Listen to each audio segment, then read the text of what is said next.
نحمده ونصلي على رسوله الكريم أما بعد فأعوذ بالله من الشيطان الرجيم بسم الله الرحمن الرحيم رب اشرح لي صدري ويسر لي أمري واحلل عقدة من لساني يفقه قولي اللهم أرنا الحق حقا وارزقنا اتباعه وأرنا الباطل باطلا وارزقنا اجتنابه آمين يا رب العالمين আমি যোৱাবাৰ দেখিছিলোঁ যেতিয়া প্ৰথম অৱস্থাত নবুৱতৰ ৰচুলাচামে একদম ব্যক্তিগতভাৱে যিসকল একে বিশ্বাসযোগ্য মানুহ আছিলে তেওঁলোকক মাজতে দাৱাতৰ কাম আছে। তাৰপিছত যেতিয়া আল্লাহ তালাৰ হুকুম নাজিল হ'ল যে সূৰা শুআৰাত যে ৱা আনজিৰ আশিৰাতাক ৱাল আকৰাবিন, যে আপোনাৰ নিজৰ মানুহখিনি পৰিয়ালবৰ্গ আৰু নিজৰ অন্যান্য মানুহক আপুনি এতিয়া সতৰ্ক কৰক। আৰু তেতিয়া আৰু তাৰপিছতে সূৰা হিজৰতো আল্লাহ তালাই হুকুম নাজিল কৰিলে যে ফাছদা বিমা তুমাৰু ৱা আৰিদ আনিল মুশৰিকিন, যে আপোনাৰ যিটো হুকুম দিয়া হৈছে আপুনি সেই কাম কৰক, অৰ্থাৎ আপুনি সকলোকে এতিয়া দাৱাত দিয়ক, মক্কাৰ সকলোকে, আৰু মুশৰিকিনৰ পৰা নিজকে আঁতৰ কৰি ৰাখক।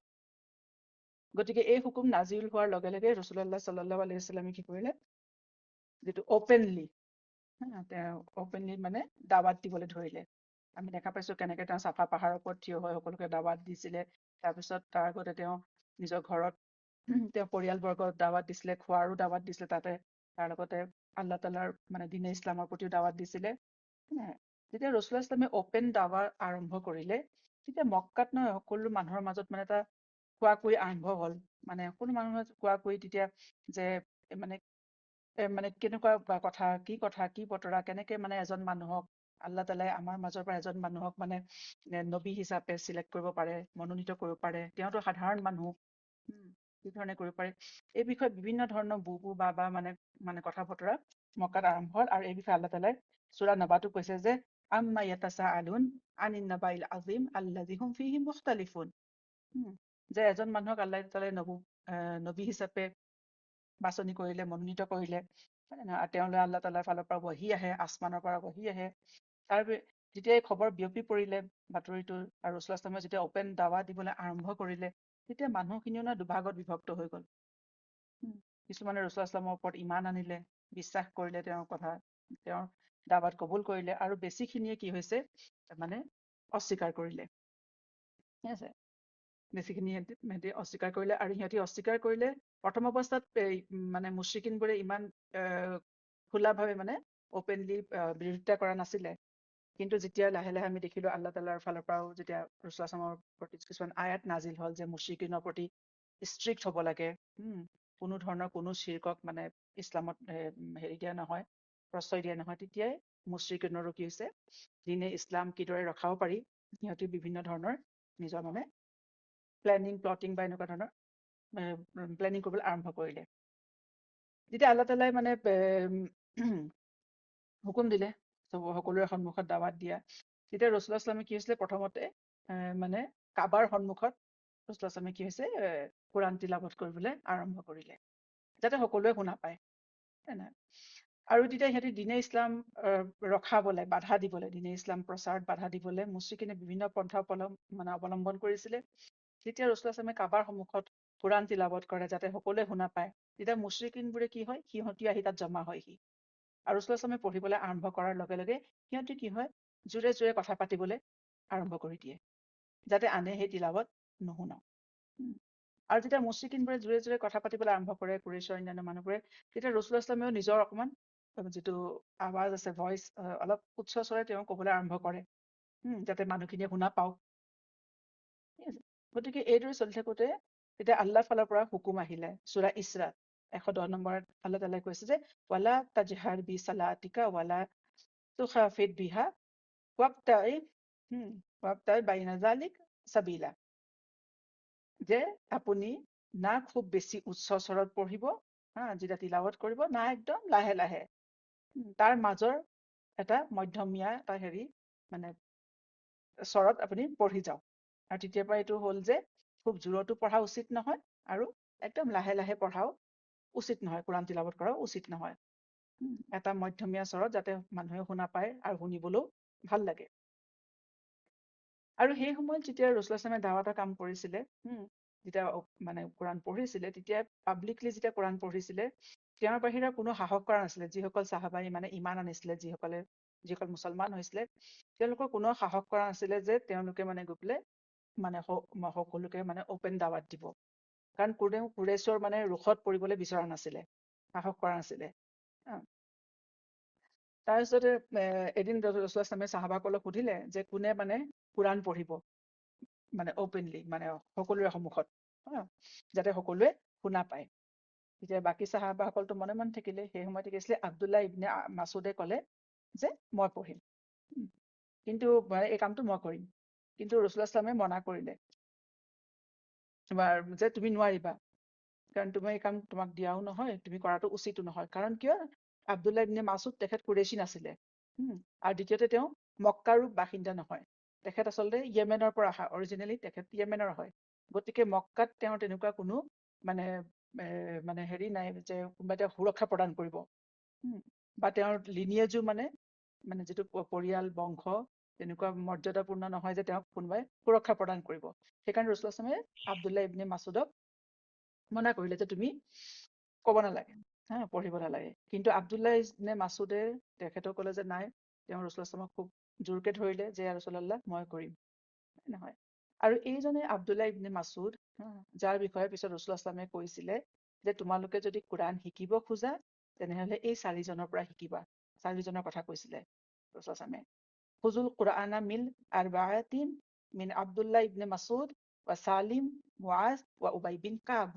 এই 4জনৰ নাম কৈছিলে, আৰু তাৰ আব্দুল্লাহ ইবনে মাছুদ তেওঁৰ মাজত, এই 4জনৰ মাজৰ এজন, যাৰ পৰা ৰাছূলুল্লাহ ছাল্লাল্লাহু আলাইহি ওয়াসাল্লামে কৈছিলে তোমালোকে কোৰাণ কেনেকে পঢ়িব লাগে আব্দুল্লাহ ইবনে মাছুদৰ পৰা শিকিবা।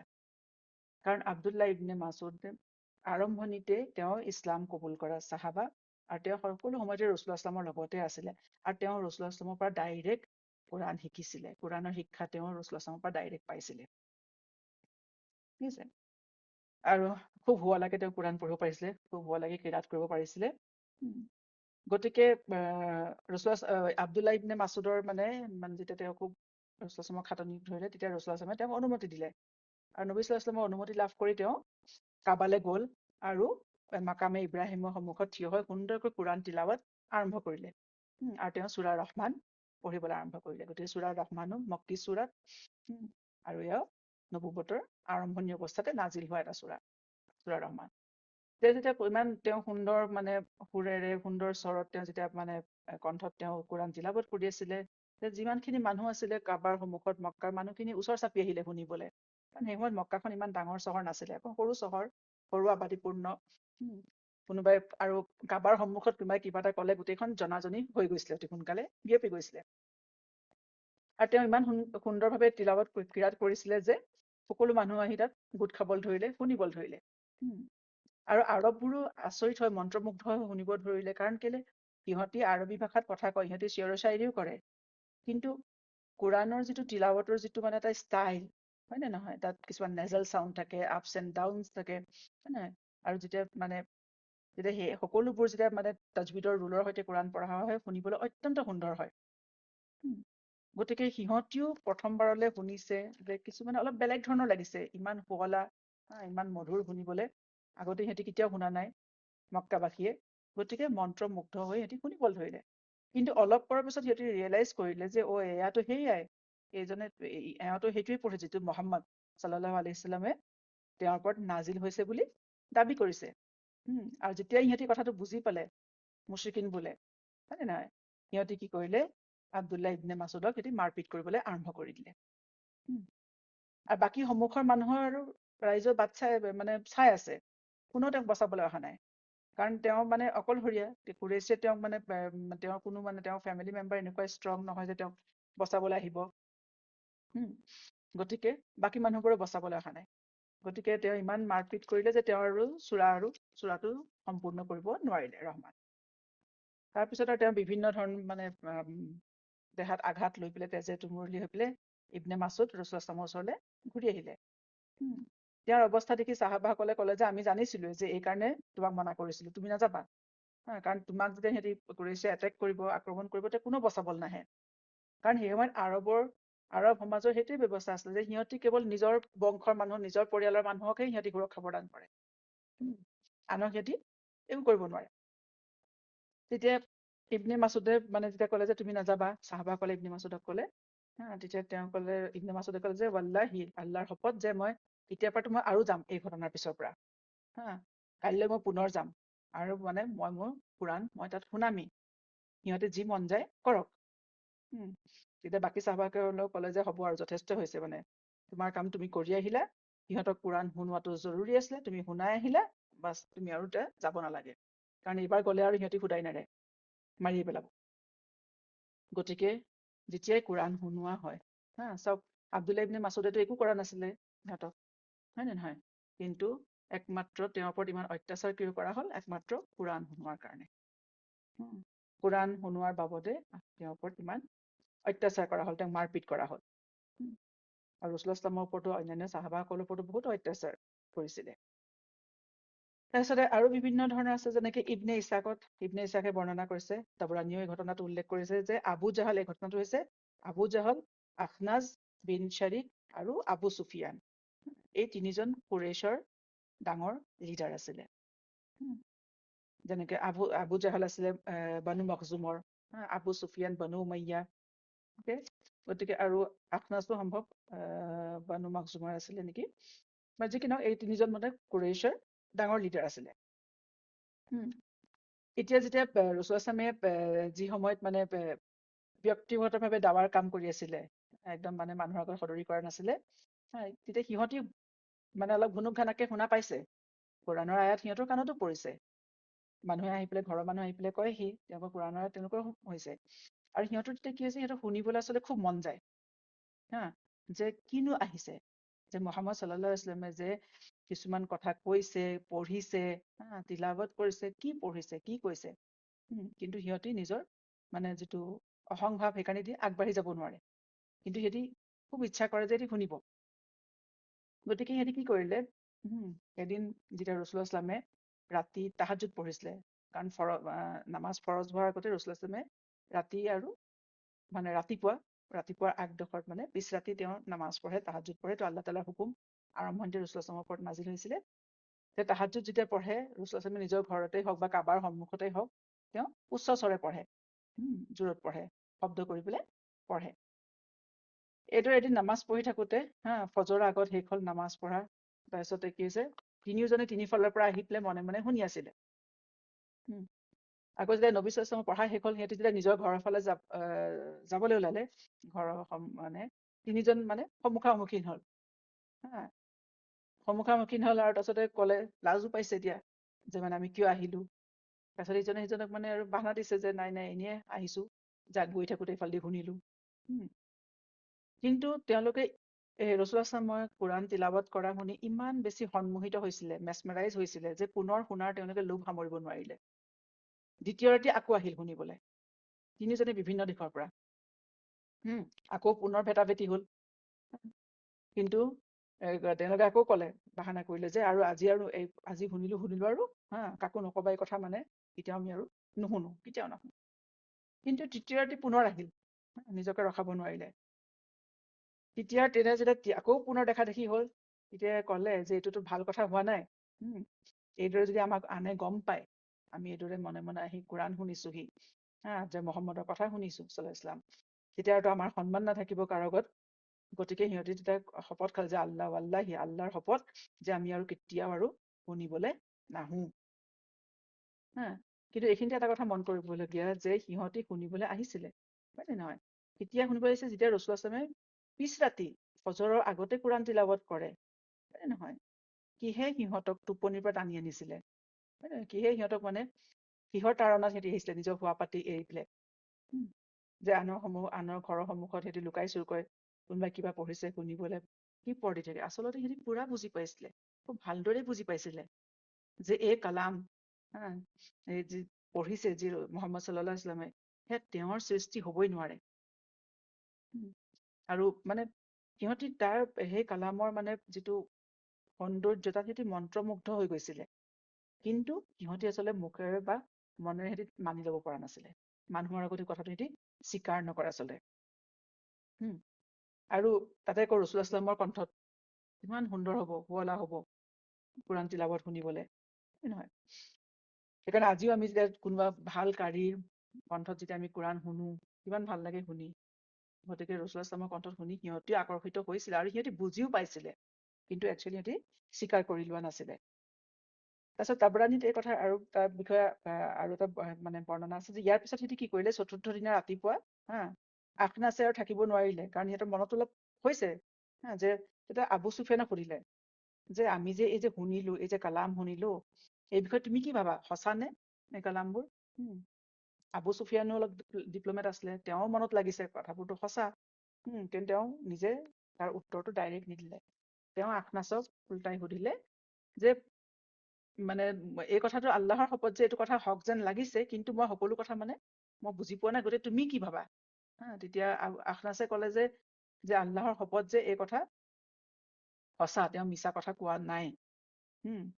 তেতিয়া আবু চুফিয়ানে কৈছে হা ময়ো শুনিছো বুজিছো, কিন্তু বেছিখিনি মই বুজি পোৱা নাই, মোৰ বুজা শক্তিৰ বাহিৰত। ঠিক আছে, কিন্তু একচুৱেলি ঠিকেই বুজি পাইছিলে, মানি ল'ব পৰা নাছিলে, হয় নে নহয়? আৰু তেওঁলোকে এইটো চাই আছিলে আবু চুফিয়ানে যে মানে কথাটো কোনফালে যায়, মানুহ কোনফালে ঢাল খায়। তাৰপিছত আখনাছে গ'ল আবু জাহলক সুধিবলৈ, আবু জাহলৰ ওচৰলৈ গ'ল আৰু ক'লে, তেতিয়া কৈছে যে যে আমি যে যে শুনি আছিলো, হয় নে নহয়, তুমিও শুনিলা ময়ো শুনিলো, এই কথাটো এতিয়া হক হয় নে নহয়, তুমি কি ভাবা? গতিকে তেতিয়া আবু জাহলে ক'লে যে যে আমি বনু মানে মখজুম আৰু ৰাছূলুল্লাহ সাল্লাল্লাহু বনু হাছিমৰ, যে আমাৰ এই দুইটা কবিলাৰ মাজত মানে সদায় এটা প্ৰতিযোগিতা আছে।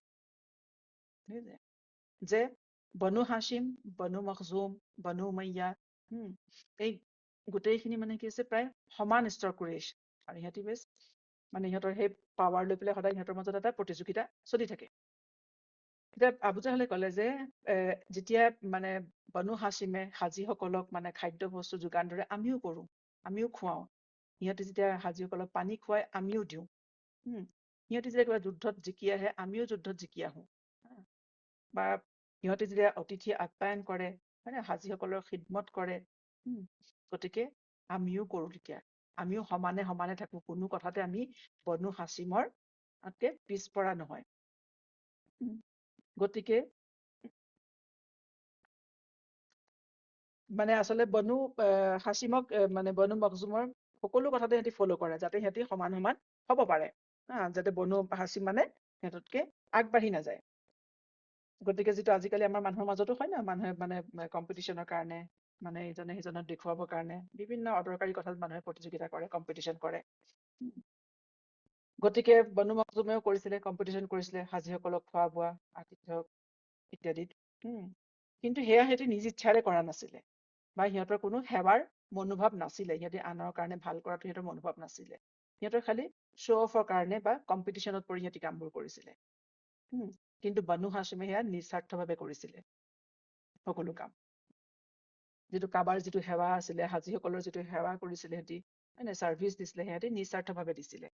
আৰু সেয়ে চাগে আল্লাহ তালাই মানে বনু হাছিমৰ লিনিয়েজতে নবুৱতৰ মানে সন্মানটো দিলে, হয় নে নহয়? আচলতে মানুহে পৃথিৱীত আমি যিমানবোৰ বস্তু মানুহে পায় বা যিবোৰ মানে যিমান যি বস্তুৱে পায়, নহয় জানো, সেয়া আচলতে হঠাৎ নহয় বা আকস্মিক নহয়, হয় নে নহয়? তাৰ বেকত কোনো না কিবা নহয় কিবা এটা কাৰণ থাকে, ৰিজন থাকে। তাত মানুহৰ নিজৰ চেষ্টা থাকে, মানুহৰ নিজৰ প্ৰচেষ্টাও থাকে, মানুহৰ নিয়ত থাকে, উদ্দেশ্য থাকে কামটো কৰাৰ। সেইকাৰণে মানুহে পায়। আমি ভাবো না যে আমি হঠাতে কিবা এটা পাই গলো, যে অমুকে এইটোতো হেৰি নাছিলে হঠাৎ হৈ গল, সেয়া কেতিয়াও নহয় আচলতে। ঠিক আছে, তেতিয়া আবু জাহলে ক'লে যে গতিকে সিহঁতৰ লগত আমাৰ সদায় এটা মানে প্ৰতিযোগিতা, এটা কম্পিটিশ্যন চলি আছিলে। প্ৰত্যেক কথাতে আমি সিহঁতক সমানে সমানে মানে কি টক্কৰ দি আছিলো। গতিকে আমি মানে ইটোৱে সিটোৰ চুপ্ৰিমেঞ্চি আচলতে সিহঁতি মানি ল'ব নোখোজে, ইটো কবিলাই সিটো কবিলাই। কিন্তু এতিয়া যেতিয়া বনু হাছিমে এইটো দাবী কৰিছে যে সিহঁতৰ মাজত এজন নবী আহিছে, যাক আল্লাই নিজে মনোনীত কৰিছে, যাৰ ওচৰলৈ আল্লাহ তালাৰ ৱাহি আহে, গতিকে এতিয়া আমি ক'ৰ পৰা নবী আনিম, হয় নে? সিহঁতক মানে টক্কৰ দিবলৈ। তেতিয়া আবু জাহলে কৈছে আমিতো এই ক্ষেত্ৰত হাৰি গলো, সিহঁততকে পিছ পৰি গলো, হয় নে? যে বনু হাছিম সিহঁতি আমাতকে জিকি গল, সিহঁতি বাজি জিকি গল। গতিকে তেতিয়া আবু জাহালে কৈছে যে গতিকে মই জীয়াই থকালৈকে মই কেতিয়াও সেই কথাটো স্বীকাৰ কৰি ল'ব নোৱাৰো। মানে তেওঁক ৰাছূলুল্লাহ ইছলামক বনু হাছিমৰ এজন সদস্যক নবী হিচাপে স্বীকাৰ কৰি লোৱা মানে আমি সিহঁততকে তল পৰি গলো, আমি সিহঁতৰ সমান স্থান নহয়।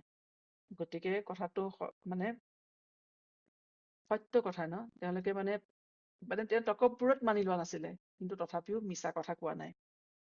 উম, যে এইটো কথা কোৱা নাই যে ৰাছূলুল্লাহ ইছলামে হক কথা কোৱা নাই বা তেওঁ সত্য কথা কোৱা নাই, যে মিছা কথা প্ৰচাৰ কৰিছে না, সিহঁতিও জানে। উম, কিন্তু আবু জাহলে মানি নোলোৱাৰ সেইটোৱে ৰিজন। সিহঁতৰ আচলতে নিজৰ ফেমিলি প্ৰাইড এইটো খুব বেছি আছিলে আৰু তকব্বুৰ। উম, গতিকে যিটো মানে আচল কথাটো যে সিহঁতি আল্লাহ তাআলাই মানুহক যিটো দিয়ে নহয়, যিটো পৰিস্থিতিত ৰাখে, যি দিয়ে সেয়া আচলতে মানুহে একচেপ্ট কৰি ল'ব লাগে। নকৰিলে মানুহৰ আচলতে অশান্তি হয় নে নহয়? এই আল্লাহৰ ফয়ছলা, আল্লাহৰ ডিষ্ট্ৰিবিউচন।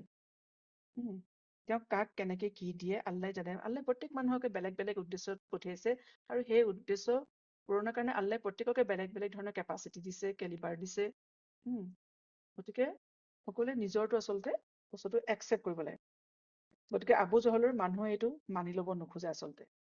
অকল আবু জহলে নহয়, বেছিখিনি মানুহে আমি এই বস্তুটো আচলতে আমি মানি ল'ব নোখোজো। আল্লাহৰ ফয়ছলা, আল্লাহৰ সিদ্ধান্ত, আল্লাহৰ যিটো মানে ডিষ্ট্ৰিবিউচন নিয়ামতৰ, সেইটো আমি মানুহে মানি নালাগে।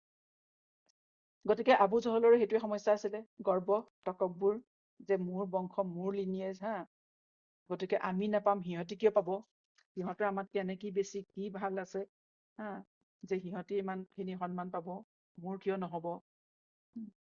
গতিকে সেইকাৰণে ৰাছূলুল্লাহ ইছলামে আবু জাহালক কৈছিলে উম্মতৰ ফিৰাউন, উম্মতৰ ফিৰাউন হয় নহয়, কাৰণ তকব্বুৰ, এৰগেন্স, যাৰ কাৰণে আবু জাহলে হকটো মানি ল'ব নোৱাৰিলে।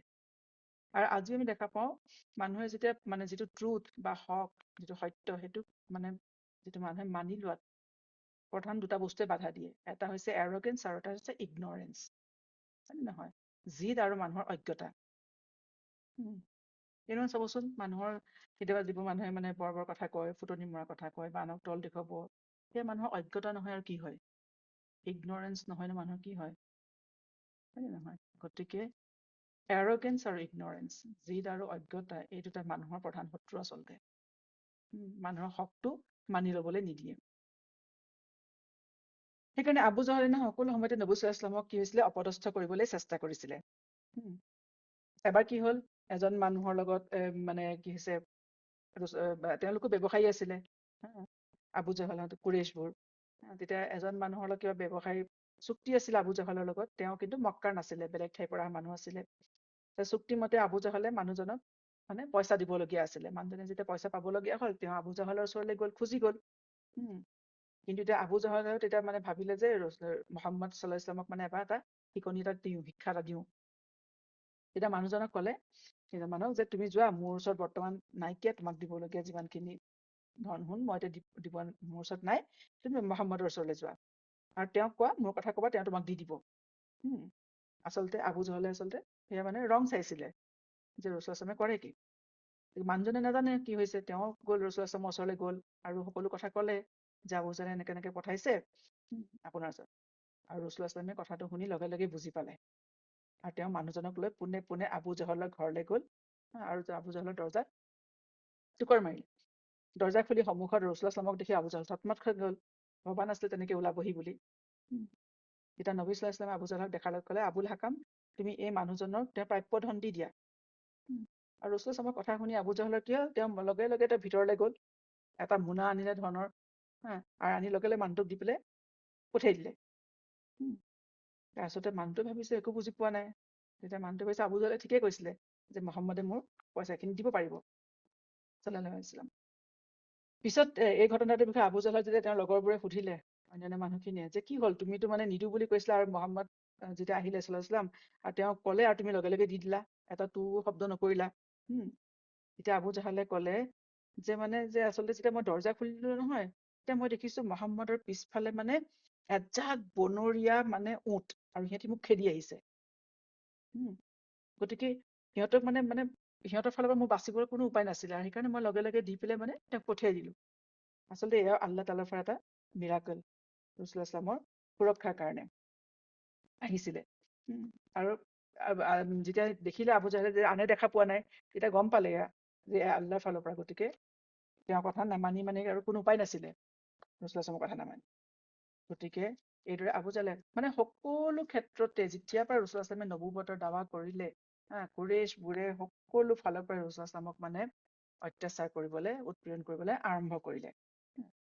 ঠিক তেনেকে আবুল আহাবে যেনেকে আমি দেখা পাইছিলো হজৰ সময়ত মক্কাৰ বাহিৰত গৈ, বাহিৰৰ পৰা যিসকল মানুহ আহে হজৰ কাৰণে, সিহঁতৰ সন্মুখত কি কৰে, ৰাছূলুল্লাহৰ বিৰুদ্ধে কথা কয় যে এই মানুহজনৰ পৰা সাৱধানে থাকিবা। আবু জহলেও সেই একেটা কামেই কৰিছিলে। হা আবুল আহাবেও কৰে, আবু জাহালেও কৰে। যে সেইকাৰণে আচলতে ৰাছূলুল্লাহে আবু জাহাল আচলতে আবুল হাকাম। কিন্তু তেওঁ বুজিও যেতিয়া বস্তুটো সত্যটো একচেপ্ট নকৰিলে, সেইকাৰণে ৰাছূলুল্লাহে পিছত আবু জাহাল নাম দিছিলে।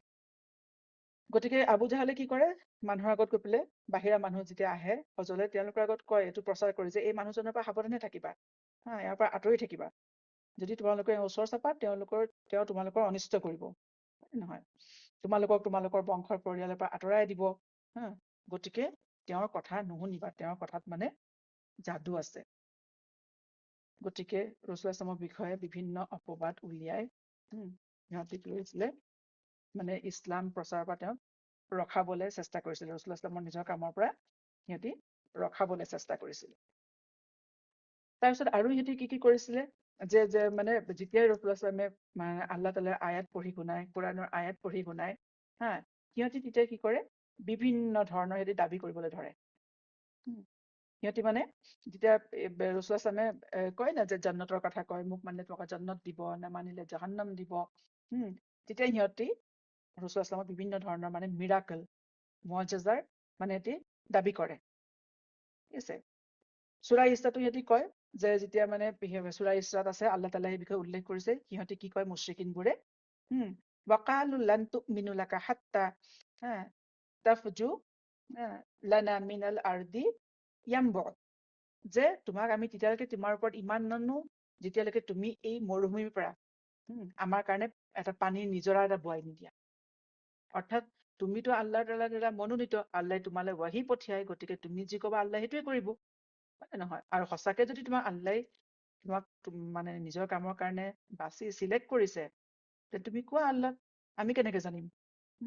আমাক সেইটো প্ৰমাণ দিয়া যে তোমাক আল্লাহে চিলেক্ট কৰিছে, তোমাক আল্লাহে চুজ কৰিছে। গতিকে পানীৰ পৰা নিজৰা বোৱাই দিয়া। তাৰপিছত আকৌ সিহঁতি কয়, আও তাকুনা লাকা জান্নাতুম মিন নাখলি ওয়া আইনাবি তুফাজ্জিল আনহাৰ খিলালুহা তাফজিৰা, যে তাৰপিছত কয় যে এই মৰুভূমিৰ মাজত পানী নিজৰা বোৱা, আৰু আমাৰ কাৰণে এইখনতো শুকান ঠাই, একদম মানে একো নোহোৱা, একো বস্তু, একো মানে গছ-গছনি নগজে, এনেকুৱা ঠাইত কি কৰে যে তুমি আমাৰ কাৰণে খজুৰৰ বাগিচা, আঙুৰৰ বাগিচা ইয়াত তৈয়াৰ কৰি দিয়া। কাৰণ তুমি যদি আল্লাহৰ দ্বাৰা মনোনীত, তুমি ক'লেতো আল্লাহে দিবই। আৰু তুমি সেইটো প্ৰমাণ কৰি দেখুওৱা, তুমি যে আল্লাহৰ নবী হয়, তুমি কিবা এটাতো এক্সট্ৰা কাম কৰি দেখুওৱা। গতিকে যাতে আমি তোমাক মানিব পাৰো। ঠিক আছে। তাৰপিছত আকৌ কেতিয়াবা কেতিয়াবা সিহঁতি এইটোও কৰে যে সিহঁতি এই বুলিও কয় যে আমাৰ কাৰণে আকাশখন ফালি দেখুওৱা। যেতিয়া ৰাছূলুল্লাহে এনেকুৱা ধৰণৰ আয়াত পঢ়ে ন, ইজা সামাউন শাক্কাত, ওয়া ইজা সামাউন ফাতাৰাত, যেতিয়া আকাশ মানে ফাটি যাব, আকাশ যেতিয়া মানে বিদীৰ্ণ হৈ যাব, তেতিয়া এনেকুৱা ধৰণৰ আল্লাহ তাআলাৰ ফালৰ পৰা সূৰা নাজিল হয়, আয়াত নাজিল হয়, তেতিয়া সিহঁতি কি কৰে, যে না আমি এতিয়া চাব খুজিছো আকাশখন কেনেকে ফাটি যাব।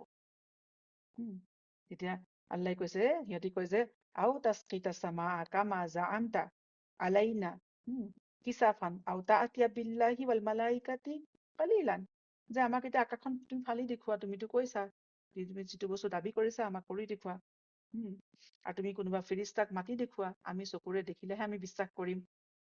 গতিকে তাৰপিছত সিহঁতি আকৌ কয়, তোমাৰ কাৰণে মানে আল্লাহ তাআলাই কিয় মানে এটা মণি মুকুতা, ধন সম্পদ তোমাক দিয়া নাই?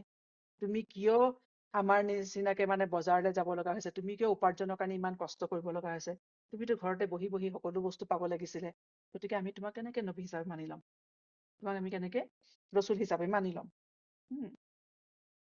তেতিয়া এই সকলোবোৰ যেতিয়া সিহঁতি দাবী কৰে, সিহঁতি যেতিয়া ডিমাণ্ড কৰে, এইটো কৰা, সেইটো কৰা, তেতিয়া আল্লাহ তাআলাই যে উত্তৰ দিয়ে। ৰচুল মনত দুখ লাগে, তেওঁ কি উত্তৰ দিব? কাৰণ তেওঁতো আল্লাহৰ ৰচুল হয় এজন, হয় নে নহয়?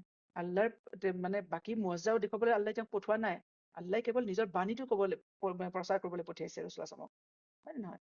তেতিয়া আল্লাহ তাআলাই ৰচুল কৈছে সূৰা ইছৰাতে যে কুল, কৈ দিয়ক, সুবহানা ৰাব্বি, যে মোৰ ৰব পাক হয়, পবিত্ৰ হয়, তেওঁ সকলো কাম কৰিব পাৰে।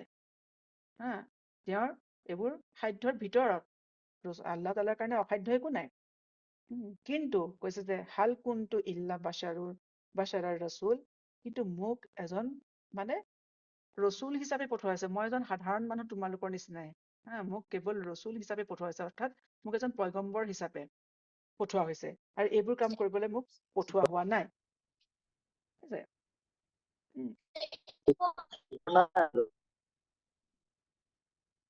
গতিকে সিহঁতি এই ধৰণে কি হৈছে, বিভিন্ন ধৰণৰ মানে আলৌকিক কথাৰ সিহঁতি মানে দাবী কৰি ৰচুল ইছলামক হকাহৰা কৰিবলৈ চেষ্টা কৰিছিলে। ঠিক আছে? তাৰপিছতে আব্দুল্লাহ ইবনে আবু উমাইয়া ইবনে মুগিৰা, তেওঁ মুশ্ৰিক আছিলে। তেতিয়া কি দাবী কৰে, ৰচুলৰ ওচৰলৈ আহি পেলাই কৈছে যে তুমিতো কৈছা যে আসমানৰ পৰা তোমালৈ ৱাহী আহে, ঠিক আছে, তেনে আমাৰ সন্মুখত তুমি এডাল জখলা লোৱা আৰু তুমি আকাশলৈ বগাই যোৱা। আৰু জখলালৈ গৈ যোৱা যে মানে ফিৰিস্তাসকলক মাতি আনা, আমিও চাওঁ কিদৰে ৱাহী আহে, কিদৰে ফিৰিস্তা আহি পেলাই তোমাৰ আগত ৱাহী দিয়েহি। সিহঁতে কিদৰে সাক্ষী দিয়ে। গতিকে সিহঁতি নামি আহক, তুমি জখলা লৈ সিহঁতক মাতি আনা, আমি ৰখি আছো, আমাৰ সন্মুখতে কামটো কৰা, যে তুমি সঁচা কথা কৈছা, তেতিয়াহে আমি মানি ল'ম, যদি ফিৰিস্তা আহে সাক্ষী দিয়ে। আৰু সেই একেখিনি কথাই আল্লাহ তাআলাই সূৰা আনামত কৈছে যে তাতা'তা আন তাবতাগি নাফাকান ফিল আৰদি আও সুল্লামান ফিস সামাই ফাতা'তিয়াহুম বিআয়াত, যে তুমি মানে পৃথিৱীত কিয় এটা সুৰংগ হেৰি নকৰা, পৃথিৱীৰ তলিলৈ যোৱা বা আকাশত এডাল জখলা লগোৱা, আৰু ফিৰিস্তা মাতি আনা, সিহঁতে যেতিয়া আহিব, সিহঁতে সাক্ষী দিব, তেতিয়া আমি তোমাৰ আয়াত মানি ল'ম, যে আল্লাহ তাআলাৰ ফালৰ পৰা আয়াত। এইদৰে কি হৈছে, সিহঁতি আকৌ মানে কয় যে যে আমাৰ যিসকল পূৰ্বপুৰুষ আছিলে, তেখেতসকলতো বেছ মানে মহান পুৰুষ আছিলে, তেখেতসকল বেছ ভাল মানুহ আছিলে, হয় নে নহয়? গতিকে তুমি তেওঁলোকক আকৌ ঘূৰাই আনা। যেতিয়া ৰচুল ইছলামে আল্লাহ তাআলাৰ এই আয়াতবোৰ পঢ়ে যে মানুহক মৃত্যুৰ পিছত পুনৰ উঠোৱা হ'ব, তেতিয়া কৈছে যে ঠিক আছে, তেওঁলোককো মাতি আনা, যদি তুমি শুদ্ধ হোৱা তোমাৰ দাবীত। গতিকে যেতিয়া মানে ৰচুল ইছলামক এনেধৰণৰ হেৰি কৰে, সিহঁতি বিভিন্ন মানে প্ৰশ্নৰে, বিভিন্ন মানে দাবীৰে সিহঁতি থকা সৰকা কৰিব চেষ্টা কৰে, হয় নে নহয়? তেতিয়া আল্লাহ তাআলাৰ ফালৰ পৰা কি হৈছে, মানে ৰচুল ইছলামলৈ ৱাহী আহে, আল্লাহ তেওঁক সান্ত্বনা দিয়ে, হয় নে নহয়? আৰু যেতিয়াই সিহঁতি মানে ৰচুল ইছলামে কিয়ামতৰ কথা কয়, যে সেই সময়টো আহিব যিদিনাখন সকলোৰে হিচাপ হ'ব, হয় নে নহয়? তেতিয়া সিহঁতি কয় য়াকুলুনা মাতা হাযাল ওয়াদু ইন কুনতুম সাদিকিন, যে সেই সময়টো, সেই কিয়ামতৰ সময়টো কেতিয়া আহিব? যদি তুমি সঁচাকে সত্যবাদী হয়, তেনে আমাক আনি দেখুওৱা, এতিয়া আমাৰ ওপৰত কিয় অহা নাই? আমিতো তোমাৰ কথা শুনা নাই। কিয় আমাৰ ওপৰত আল্লাহৰহে আজাব অহা নাই? ঠিক আছে? এতিয়া আল্লাহ তাআলাই কৈছে যে কুল, কৈ দিয়ক, যে ইন্নামাল ইলমু ইনদাল্লাহি ওয়া ইন্নামা আনা নাযীৰুম মুবিন, যে কৈ দিয়ক, সেইটো ঘড়ীটো কেতিয়া আহিব, সেইটো একমাত্ৰ, সেই সময়টো কেতিয়া আহিব, এইটো একমাত্ৰ আল্লাহৰ ইলমত আছে, আল্লাহ জানে, ময়ো নাজানো, মোকো কোৱা নাই আল্লাহ। মোক কেৱল আল্লাহ নাজিৰ আৰু বছিৰ হিচাপে পঠোৱা হৈছে, মোক সেই কথাটো কবলৈ পঠোৱা হৈছে যে এদিন হিচাপ হ'ব, তাৰ কাৰণে তোমালোকে সকলোৱে মানে নিজৰ কাম কৰা, প্ৰিপেয়াৰ কৰা, সেই কথাষাৰ কোৱা হৈছে। কেতিয়া হ'ব, কেনেকে হ'ব, সেই বিষয়ে আল্লাহ তাআলাই কাকো কোনো ধৰণৰ জ্ঞান দিয়া নাই। আৰু এয়া আল্লাহ তাআলাৰ কাম, তেওঁ যেনেকে কৰে, যিদৰে কৰে, তেওঁ কৰিব পাৰে। গতিকে মই এজন ৰচুল হয়, এয়া মোৰ কাম নহয়, নহয়, মোৰ কাম হৈছে আল্লাহৰ কথাটো তোমালোকক কৈ দিয়া। আচলতে আল্লাহ মুশ্ৰিকিনৰ যিবোৰ ধৰণে সিহঁতি মিৰাকলৰ যিবোৰ মানে দাবী কৰিছিলে, আল্লাহ তাআলাইও মানে কিছুমান ৰচুল ইছলামৰ দোৱাত কিছুমান বস্তু সিহঁতক কৰি দেখুৱাইছিলে, কবুল কৰিছিলে ৰচুল ইছলামৰ দোৱা। কাৰণ সিহঁতি এবাৰ যেতিয়া মানে ৰচুল ইছলামৰ ওচৰত দাবী কৰিলে যে তুমি যদি সঁচা নবী হয়, তেনেহলে এই জোনটো ফালি দেখুওৱা আমাক। আৰু ৰচুল ইছলামেও তেতিয়া দোৱা কৰিলে আল্লাহৰ ওচৰত, যে ইয়া আল্লাহ, তেওঁৰ লাগিছে যে সিহঁতি সঁচাকে চাগে এইটো হৈ গ'লে সিহঁতি মানি ল'ব। ঠিক আছে, তেতিয়া ৰচুল আসলামে দোৱা কৰিলে। আৰু আল্লাহ সিহঁতক দেখুৱালে যোনটো ফালি। এফালে এটা চাফা পাহাৰৰ এটা ফালে এডোখৰ আৰু এডোখৰ জোনৰ অন্য ফালে। আৰু সিহঁতি নিজ চকুৰে দেখিলে, কিন্তু দেখিও কি হৈছে, সিহঁতি কি ক'লে যে এয়া সত্য নহয়, আমাৰ চকুৰ ভ্ৰম হয়, এয়া যাদু হয়। তেনে নহয়।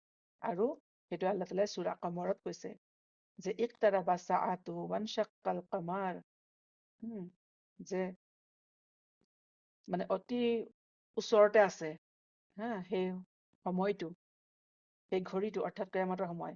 আৰু যেতিয়া জোনটো, কমৰটো যেতিয়া ফালি দিয়া হ'ল, ৱা ইন ইয়াৰাও আয়াতান ইউৰিদু, যে আল্লাহ তাআলাই ৰাসূল সাল্লাল্লাহু আলাইহি ওয়াসাল্লামক কৈছে আপুনি সিহঁতক লাগে যিমানে আয়াত দেখুৱাই লওক, যিমানেই সিহঁতক আপুনি কিবা মানে অলৌকিক বস্তু দেখুৱাই লওক, সিহঁতক মুআজ্জাজা দেখুৱাই দিয়ক, ৱায়াকুলু, সিহঁতি নামানে। আৰু সিহঁতি ক'ব চিহৰাম মুস্তামিৰ, যে এয়াতো কি হৈছে, আমাৰ যাদু হয়, আমাক যাদু কৰি পেলাই আমাক মানে এনেকে দেখুওৱা হৈছে।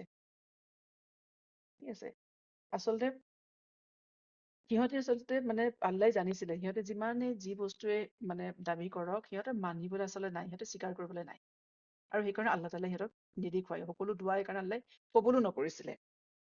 আৰু সিহঁতৰ যদি মানিব লগা আছিলে, কোৰাণ সকলোতকে ডাঙৰ মিৰাকল, হয় নাই? কোৰাণ সকলোতকে ডাঙৰ মুআজ্জাজা। কাৰণ এজন ৰাসূল ইছলাম, এজন নিৰক্ষৰ মানুহ, পঢ়া শুনা নাজানে, তেওঁ যেতিয়া কোৰাণৰ আয়াত পঢ়ি শুনায়, তাতকে ডাঙৰ প্ৰমাণ সিহঁতক কি লাগে? আৰু সিহঁতৰ মাজতে ডাঙৰ হোৱা ৰাসূল ইছলাম, হয় নহয়? কাৰণ আল্লাহ কৈছে নে, হুৱাল্লাযী বাআছা ফিল উম্মিয়িনা ৰাছূলাম মিনহুম, যে মই সিহঁতৰ মাজৰ পৰাই ৰচুল উঠাইছো, সিহঁতৰ মাজৰ পৰাই তেওঁ আহিছে। এয়া নহয় যে তেওঁ ক'ৰবাত হঠাৎ বেলেগ ঠাইৰ পৰা আহি পেলাই মানুহজনে হঠাৎ কিবা কথা ক'বলৈ আৰম্ভ কৰি দিছে, তেতিয়া সিহঁতি নামানিব, মানুহজনক তেওঁ চিনি নাপায়, অচিনাকি মানুহ, পতকে কেলে তেওঁৰ কথা মানি ল'ব। কিন্তু এয়াতো তেওঁলোকৰ মাজত জন্ম হোৱা, তেওঁলোকৰে ল'ৰা হয়, তেওঁলোকৰ নিজৰ মানুহ, আৰু তেওঁলোকৰ মাজতে ডাঙৰ হৈছে। ৰাসূল আসলামে কেতিয়াও মানে খুব মানে এবাৰ দুবাৰ বাহিৰে মক্কা এৰি যোৱাই নাই, সিহঁতি খুব ভালদৰে চিনি পায়। গতিকে সিহঁতৰ যদি মানিবলগীয়া আছে, সিহঁতি আগতেই মানিব। আৰু যেতিয়া সিহঁতে মানিবলৈ নাই, সিহঁতৰ হাজাৰ মিৰাকল দেখুৱাই থাকক, সিহঁতি নামানে। গতিকে সেইকাৰণে আল্লাহ তাআলাই কৈছে সূৰা আনামত, যে ৱালাউ আন্নানা নাজ্জালনা ইলাইহিমুল মালাইকাতা ওয়া কাল্লামাহুমুল মাউতা ওয়া হাশাৰনা আলাইহিম কুল্লা শাইইন কুবুলান মা কানু লা ইউমিনুন, যে যদি মানে সিহঁতৰ কথা মতে মই যদি, আল্লাহ নিজৰ ওপৰত লৈছে যে মই যদি সকলো ফিৰিষ্টা সিহঁতৰ আগত নমাই দিওঁ, সকলো ফিৰিষ্টা আহিও যদি সাক্ষী দিয়ে, অথবা ওয়া কাল্লামাহুল মাউতা, যে সিহঁতে যিটো দাবী কৰিছে যে আমাৰ আগৰ পূৰ্বপুৰুষসকল, যিসকল অলৰেডি যাৰ মৃত্যু হৈছে, সিহঁতক উঠাই আনা, সিহঁতি আহি কওক, আমিও চাওঁ কিদৰে মানুহ পুনৰ জীৱন হয়, মানুহ পুনৰ জীৱন লাভ কৰে। এতিয়া আল্লাহ কৈছে সিহঁতিও যদি আগৰ প্ৰত্যেকজন মৃতককে যদি উঠাই আনি সিহঁতৰ আগত হাজিৰ কৰাই দিওঁ, আৰু সিহঁতে যি বস্তু বিচাৰিছে সকলো বস্তু, হাশাৰনা আলাইহিম কুল্লা শাইইন, সিহঁতৰ আগত সকলো বস্তু আনি যদি মই হাজিৰ কৰিও দিওঁ নহয়, আপুনি যদি হাজিৰ কৰিও দিয়ে, কি কৈছে মা কানু লিয়ুমিনু, সিহঁতে ইমান নানে। সিহঁতি ইমান নানে, আৰু সেইকাৰণে আল্লাহ তাআলাই সিহঁতৰ প্ৰত্যেকটো হেৰিতে দাবী মানি নলৈছিলে, হয় নে নহয়?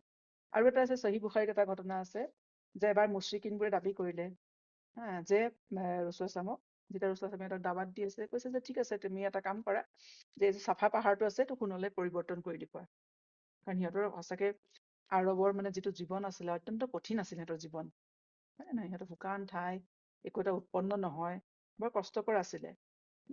যে তুমি এইটো আমাৰ কাৰণে সোণৰ পাহাৰ কৰি দিয়া, কাৰণ সিহঁতি ব্যৱসায়ী জাতি আছিলে, সিহঁতৰ পইচা পাতি দৰকাৰ, তেতিয়া আমি মানে তোমাৰ কথা মানি ল'ম। আৰু ৰাসূল সাল্লাল্লাহু ভাবিছিলে যে সিহঁতৰ এই দাবী মানে সিহঁতক বোলে বেছ চিনচিয়াৰ বুলি ভাবিছিলে। তেতিয়া ৰাসূল সাল্লাল্লাহু ভাবিলে যদি সঁচাকে এইটো মই আল্লাহ সিহঁতৰ মানে সেই দোৱাটো যদি শুনি লয়, তেতিয়া সিহঁতে কিজানি মানি ল'ব। আৰু ৰাসূল সাল্লাল্লাহু মনেৰে বিচাৰিছিলে যে মানুহখিনিয়ে মানি লওক, স্বীকাৰ কৰি লওক, ইছলাম কবুল কৰক, নহলে সিহঁতৰ নিজৰে বিপদ। তেতিয়া ৰাসূল সাল্লাল্লাহু আল্লাহৰ ওচৰত দোৱা কৰিলে। তেতিয়া আল্লাহৰ ফালৰ পৰা ৱাহী আহিল যে এয়া কোনো মানে খেল ধেমালি নহয়, ইছলাম কোনো খেল ধেমালি নহয়, যে সিহঁতি আজি এটা দাবী কৰিব, কাইলৈ এটা দাবী কৰিব, ইটো পূৰণ কৰিব, ইটো পূৰণ কৰিব, হয় নে নহয়? যে এয়া কোনো খেল ধেমালি নহয়।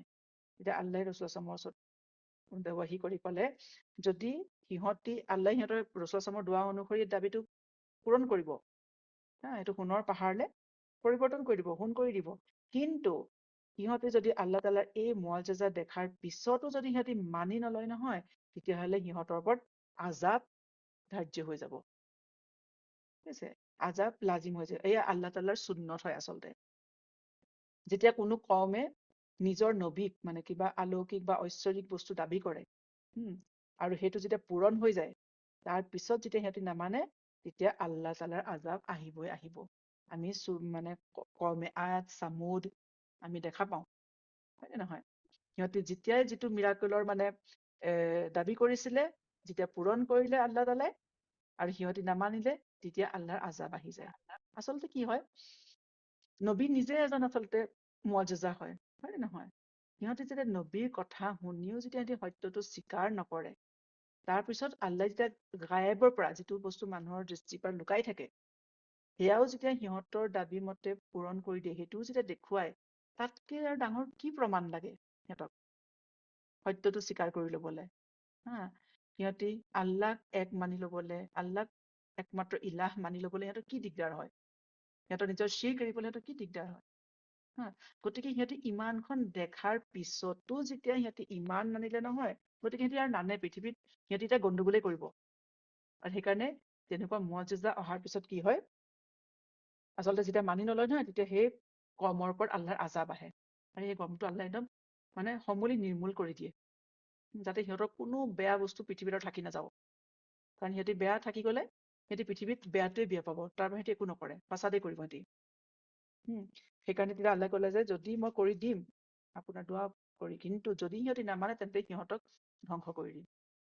তেতিয়া আল্লাহ তাআলাই আৰু এটা ৰাসূলুল্লাহ মানে হেৰি দিলে যে যদি মই নকৰো, আপুনি মানে এইটো যদি হেৰি নহয়, তেতিয়া সিহঁতৰ কাৰণে তৌবাৰ ৰাস্তা, সিহঁতৰ ঘূৰি অহাৰ ৰাস্তা খোলা থাকিব। আৰু তেতিয়া ৰাসূলুল্লাহ তাতে সন্মত হ'ল যে মানে আল্লাহৰ ওচৰত দোৱা কৰিলে, আল্লাহ তুমি সিহঁতক আজাব দি শেষ নকৰিবা, ধ্বংস কৰি নিদিবা। সিহঁতৰ কাৰণে তৌবাৰ ৰাস্তাটো তুমি খুলি ৰাখা।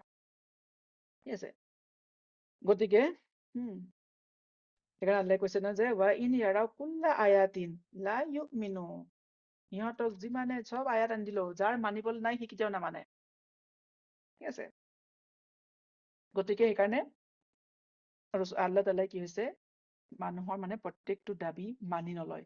হা, আৰু সঁচা কথা ক'বলৈ ৰাসূলুল্লাহৰ যথেষ্ট প্ৰমাণ নাই সিহঁতি মানি ল'বলৈ হ'লে, সিহঁতি তাতো নামানিলে। গতিকে সিহঁতি বিভিন্ন ধৰণৰ এনেকুৱা ধৰণৰ মানে দাবী কৰি পেলাই, অলৌকিক বস্তুৰ মুআজিজাতৰ দাবী কৰি সিহঁতি আচলতে ৰাসূলুল্লাহক থকা কৰিব চেষ্টা কৰিছিলে, যে মানে তুমি মিছলীয়া প্ৰমাণ কৰিবলৈ চেষ্টা কৰিছিলে। তাৰপিছত মুশ্ৰিকিনবোৰৰ আৰু এটা কি টেকটিক আছিলে যে সিহঁতি যেতিয়া দেখিছে এই ধৰণৰ নহৈছে, ৰাসূলুল্লাহে নিজৰ কাম বন্ধ কৰা নাই, তেতিয়া সিহঁতি কি কৰে, এতিয়া নেগচিয়েট কৰিবলৈ আৰম্ভ কৰিছে ৰাসূলুল্লাহৰ লগত, প্ৰলোভন দিবলৈ আৰম্ভ কৰে। তেতিয়া কি হ'ল, প্ৰথম অৱস্থাত সিহঁতি যেতিয়া মানে ৰাসূলুল্লাহক ৰখাব পৰা নাই, সিহঁতৰ ঘৰৰ মানুহবোৰ, কুৰাইশৰ পৰিয়ালৰ মানে মানুহবোৰ, সিহঁতৰ ল'ৰা ছোৱালীবোৰ ইছলাম কবুল কৰিছে, হয় নে নহয়? তেতিয়া সিহঁতিও মানে উপায়হীন হৈ পৰিছে। তেতিয়া সিহঁতি প্ৰথম অৱস্থাত ইমান শাৰীৰিকভাৱে অত্যাচাৰ কৰা নাছিলে।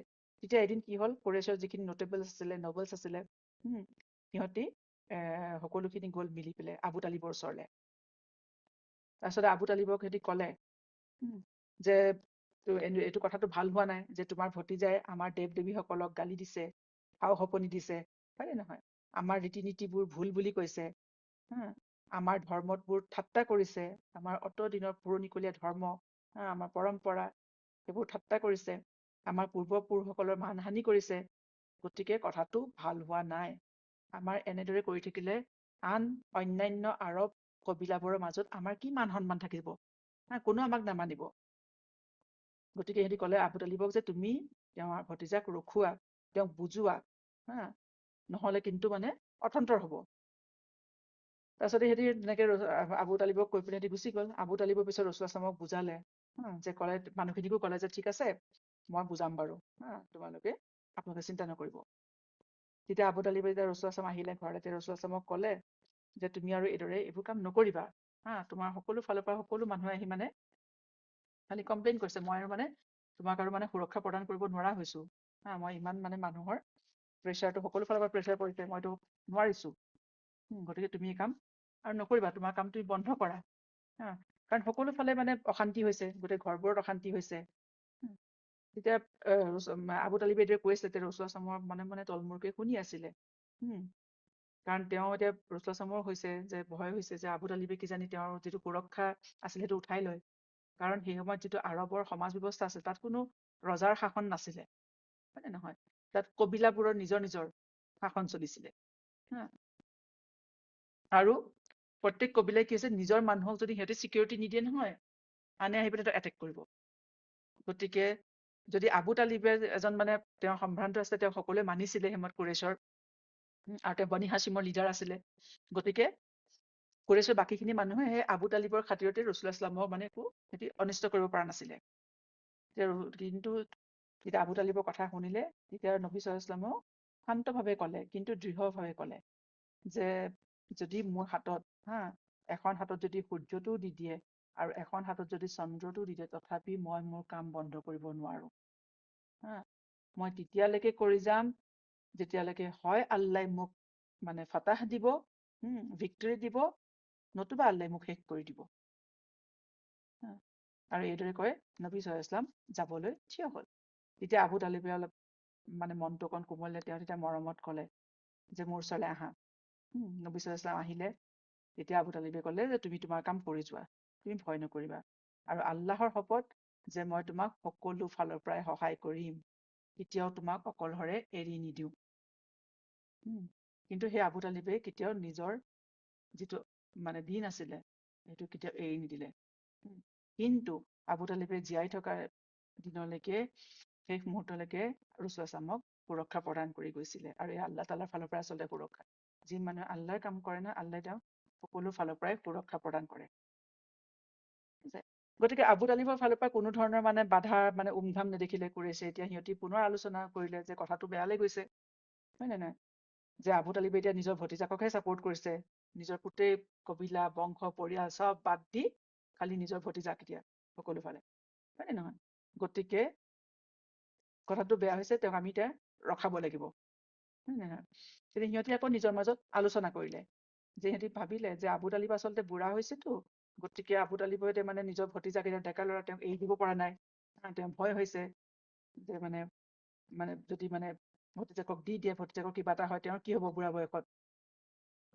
সিহঁতি আকৌ গ'ল আবু তালিবৰ ওচৰলে এইবাৰ। তাৰপিছত এজন ধুনীয়া মানে এজন সুস্থ মানে ধুনীয়া ডেকা ল'ৰা এজন সেইটো লগত লৈ গ'ল। ল'ৰাজনৰ নাম আছিলে উমাৰা বিন আল ৱালিদ বিন মুগিৰা, ৱালিদৰ পুতেক উমাৰা। লৈ গ'ল আৰু আবু তালিবৰ লগত সিহঁতি আকৌ এটা ডিল কৰিবলৈ চেষ্টা কৰিলে, যে ক'লে যে আমি এই ধুনীয়া এজন চোৱা ধুনীয়া ল'ৰা, স্মাৰ্ট ইণ্টেলিজেন্ট ল'ৰা, উমাৰাক তোমাক দিবলৈ খুজিছো, তুমি এওঁক নিজৰ ল'ৰাৰ নিচিনাকে তুলি লোৱা, তোমাৰ সহায় হ'ব সকলো ফালৰ পৰা, আৰু এওঁৰ সলনি মানে তোমাৰ ভতিজাক আমাৰ হাতত গতাই দিয়া, হয় নে নহয়? গতিকে তোমাৰ ভতিজা যিজনে আমাৰ ধৰ্মক গালি দিছে, হয় নে নহয়, যি আমাৰ মাজত শত্ৰুতাৰ সৃষ্টি কৰিছে, আমাৰ ঘৰবোৰ ভাঙিছে, আমাৰ যিটো সামাজিক ব্যৱস্থা আছে নষ্ট কৰি পেলাইছে, আমাৰ সকলো ফালে আমাৰ মানে বদনাম ৰটি ফুৰিছে, গতিকে তেওঁ আমাৰ দোষী হয়, তেওঁ শাস্তিৰ যোগ্য। গতিকে তেওঁৰ শাস্তিৰ কাৰণে মানে আমি তেওঁক শাস্তি দিম, তুমি আমাক মানে তেওঁক আমাৰ হাতলৈ গতাই দিয়া, আৰু তুমি তাৰ ঠাইত তোমাক যিটো মানে সেই ক্ষতিপূৰণ আমি সেই ল'ৰাজনক দিছো আমাৰ ফালৰ পৰা, আৰু এওঁক তুমি লোৱা, তোমাৰ যেনেকে মন যায় সকলো কাম এওঁৰ হাতত তুমি কৰাব পাৰা।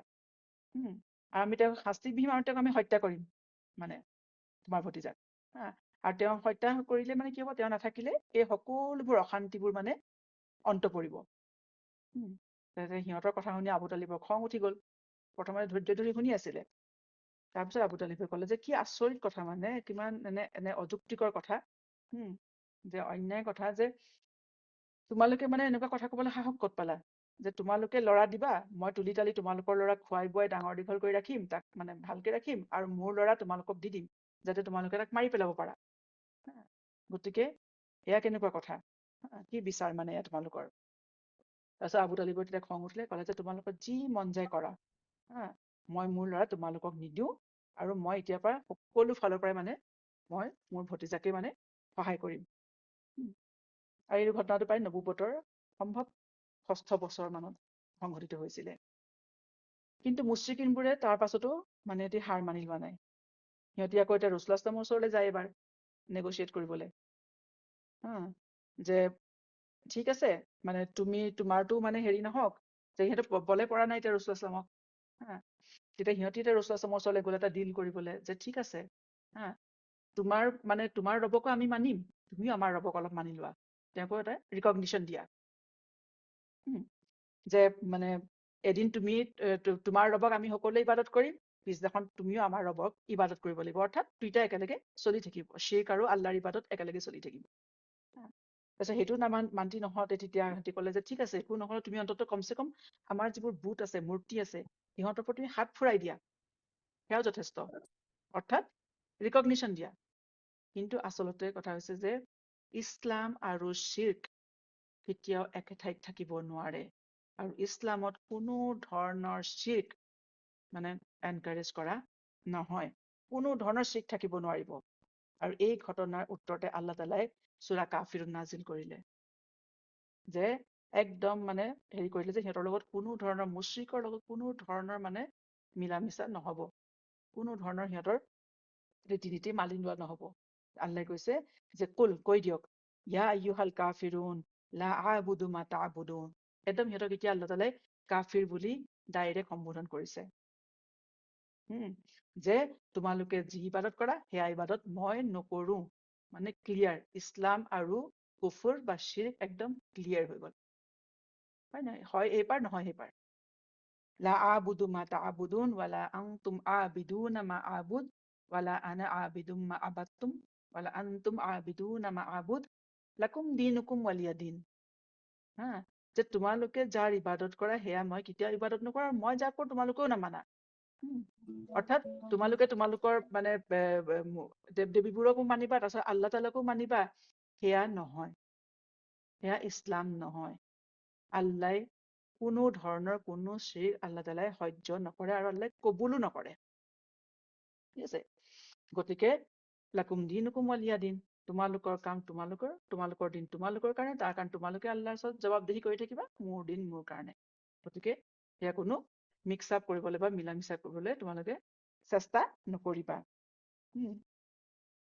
গতিকে এই আয়াতৰ পিছত একদম পুৰা ক্লিয়াৰ হৈ গ'ল যে কোনো ধৰণৰ শিৰ্ক মানে আল্লাহ তাআলাই কবুল নকৰে, কোনো ধৰণৰে। গতিকে এতিয়া মুশ্ৰিকবোৰে পুনৰ মানে আবু তালিবৰ ঘৰত মানে জমা হ'ল। যে সিহঁতি আকৌ প্ৰশ্ন কৰিলে, এতিয়া ৰাসূলুল্লাহ সাল্লাল্লাহু লগত আকৌ কথা পাতিলে, যে মানে তুমি কি বিচাৰা, মানে যে কি কৰিলে তুমি, আমি এনে কি কাম কৰিলে তুমি মানে ৰখিবা, তোমাৰ কাম তুমি বন্ধ কৰি দিবা। তাত আবু লাহাব, আবু জাহাল সকলো আছিলে। তেতিয়া নবী সাল্লাল্লাহু আলাইহি ওয়াসাল্লামে ক'লে যে মই আপোনালোকৰ পৰা মাত্ৰ এটা কথাই বিচাৰো, এটা কলিমা বিচাৰো মাত্ৰ। তেতিয়া আৰু আবু লাহাবো হঠাৎ থিয় হ'ল আৰু কৈছে, এটা কথা, আমি তোমাৰ 10টা কথা মানিম, তুমি খালি নিজৰ কাম বাদ দিয়া। ঠিক আছে, কোৱা তোমাৰ সেই এটা কথা কি? তেতিয়া নবী সাল্লাল্লাহু আলাইহি ওয়াসাল্লামে ক'লে যে লা ইলাহা ইল্লাল্লাহ, বাছ এইটো মানি লওক।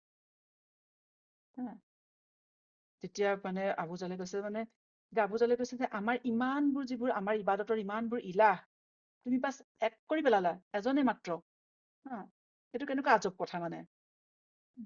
আবু জাহলৰ সেই কথাষাৰে আল্লাহ তাআলাই কোৰাণত ৰাখি দিলে। সূৰা ছাদত আল্লাহ তাআলাই কৈছে যে আজাআলাল আলিহাতা ইলাহা ৱাহিদা, যে আমাৰ সকলোবোৰ ইলাহ মাত্ৰ এজনহে থাকিলেগে মাত্ৰ গৈ থৈ।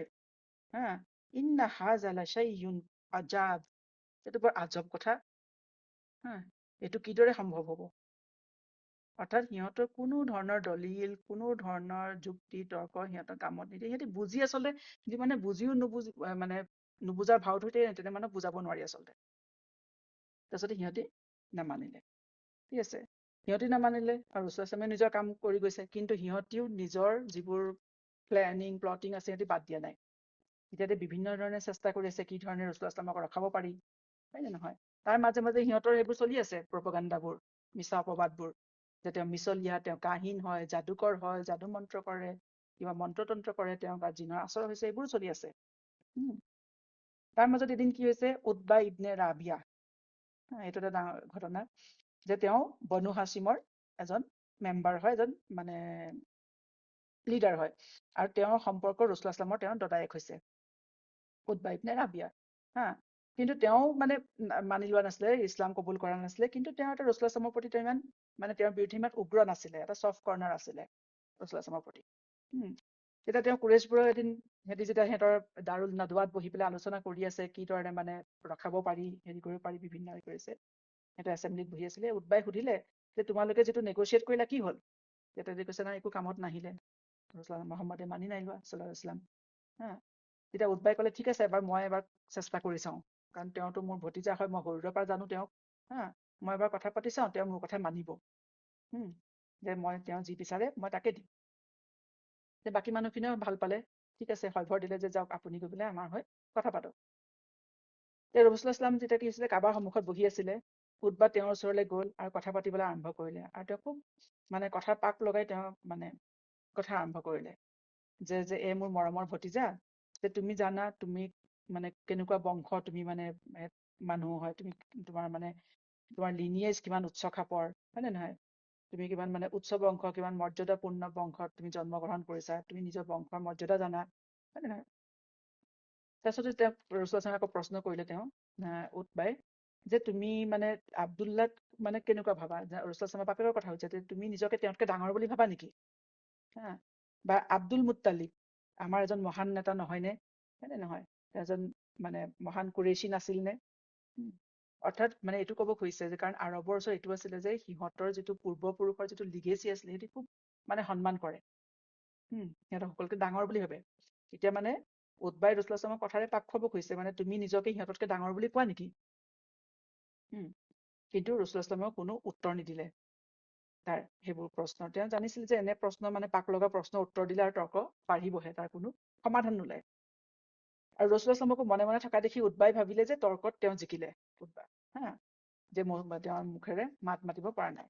তেতিয়া উৎবাই তেতিয়া মানে আৰু পাক লগাই কথা কবলৈ চেষ্টা কৰিলে যে আমি আজিলৈকে তোমাৰ দৰে ইমান ভাল, ইমান যোগ্য, হয় নে, জ্ঞানী, উচ্চ বংশ মৰ্যাদাৰ ঘৰৰ ল'ৰা এনে মানে কাম কৰা দেখা নাই, যে তেওঁ পৰিয়ালত বিভাজনৰ সৃষ্টি কৰিছে। তুমিতো আমাৰ কবিলাৰ গৰ্ব হয়, তোমাৰ পৰা এনে কাম আমি কেতিয়াও আশা কৰা নাছিলো, যে নিজৰ পৰিয়ালৰ তুমি বদনাম কৰিছা, হয় নে, আমাৰ নিজৰে পূৰ্বপুৰুষসকল মহাপুৰুষসকল তুমি মানে তেওঁলোকৰ দিন, তেওঁলোকৰ পৰম্পৰা, তুমি ৰীতি নীতি তুমি ভুল বুলি কৈছা। এনে অৱস্থাত অৰ্থাৎ কুৰেশৰ যি সন্মান আছিলে, হয় নে নহয়, মানুহে যিটো আমাক সন্মান কৰিছিলে বাকী আৰববোৰে, গতিকে তুমি যেতিয়া নিজে পৰিয়ালৰ সেই মৰ্যাদা হানি কৰিছা, আন মানুহে আমাক কি সন্মান কৰিব, হয় নে নহয়, কোনে আমাক মানিব? গতিকে তোমাৰ নিচিনাকে কোনো আমাৰ ইমান ৰেপুটেশ্যন, যিটো বংশ মৰ্যাদা, কোনো ইমান অনিষ্ট কৰা নাই। এতিয়া আমাক চাৰিওফালে অন্যান্য আৰববোৰে আমাক এতিয়া হাঁহিছে, যে চা সিহঁতি নিজৰ পৰিয়ালৰ ল'ৰাকে বলে পৰা নাই, পৰিয়ালৰ ল'ৰাই সিহঁতৰ পৰিয়ালত ভাঙোন আনিছে, গতিকে সিহঁতৰ পৰিয়ালৰ মাজত কাজিয়াৰ সৃষ্টি কৰিছে। গতিকে এইটো এটা মানে লজ্জাজনক অৱস্থা আমাৰ কাৰণে, এটা ভাবিব নোৱাৰা কথা। গতিকে এতিয়া মানে এনেকুৱা কথা মানে যে তুমি আমাৰ আৰবৰ যিটো মানে সমাজ ব্যৱস্থা আছে সেইটো কৰাপ্ট কৰি দিছে, এতিয়া বাকী আৰববোৰ আহি আমাক আক্ৰমণ কৰেহে লাগে।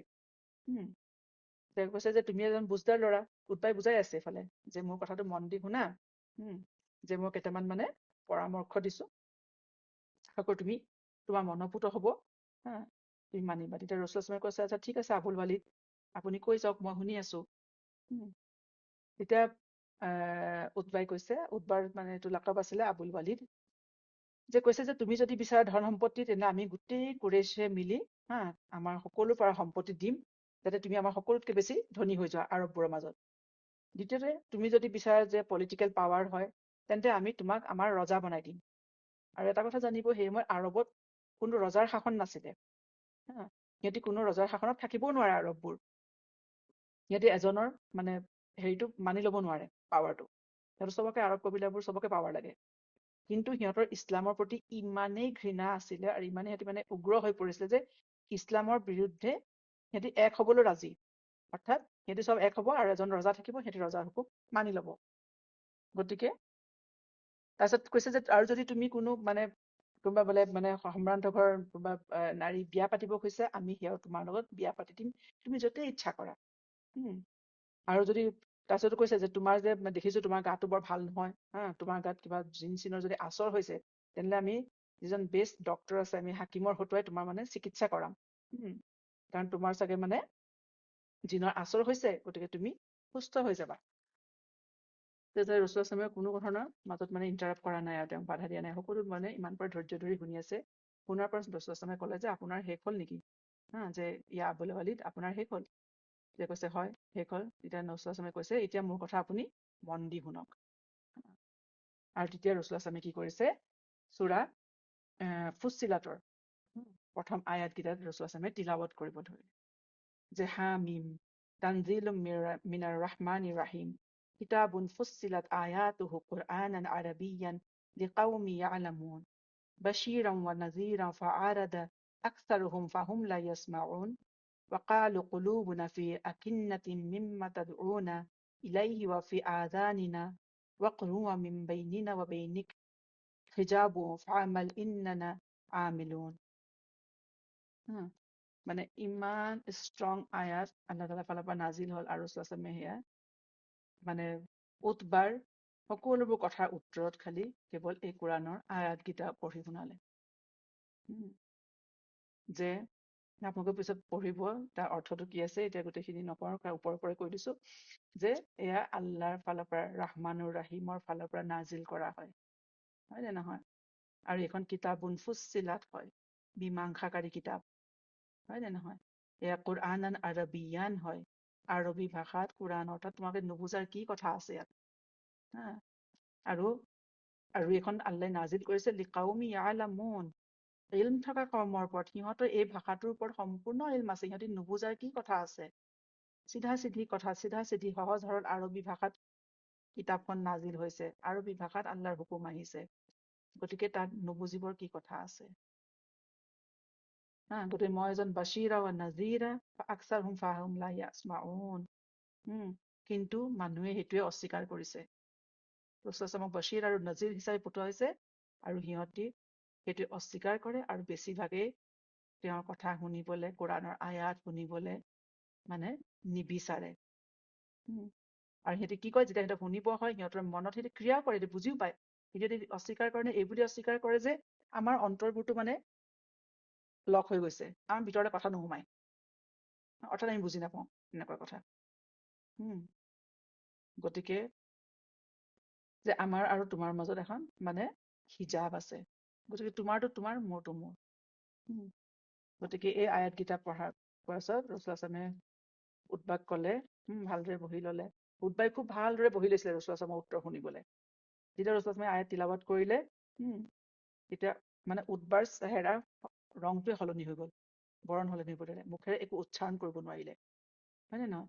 কাৰণ সিহঁতি আৰবী বুজি পাইছিলে, সিহঁতি আৰবী বুজি পাইছিলে আৰু কথাটো তেওঁ বুজিও পাইছে, আৰু এনেকুৱা মানে কথা যে মানে তেওঁ তাত মাত মাতিবলৈ সাহসো নকৰিলে উৎবাই।